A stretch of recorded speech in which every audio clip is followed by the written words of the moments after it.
తెలియజేస్తూ, ప్రపంచం మొత్తం యుద్ధ మేఘాలు కమ్ముకున్న వేళ ప్రపంచంలో ప్రతి దేశము కూడా 240 పై దేశాలు ఉంటాయి.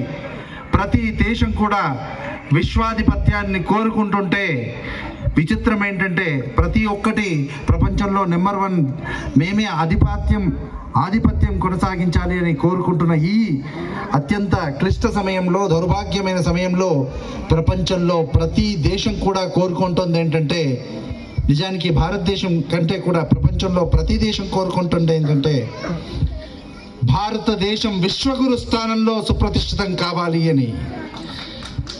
ప్రపంచంలో అన్ని ఆధిపత్యం కోరుకుంటుంటే మన దేశం కోరుకోవట్లే గురువుగా మారాలని. ప్రపంచం మొత్తం కోరుకుంటుంది భారతదేశం విశ్వగురువుగా మారాలని. ఎందుకంటే ఆ దేశం మాత్రమే ప్రపంచాన్ని ప్రశాంతంగా ఉంచగలదు.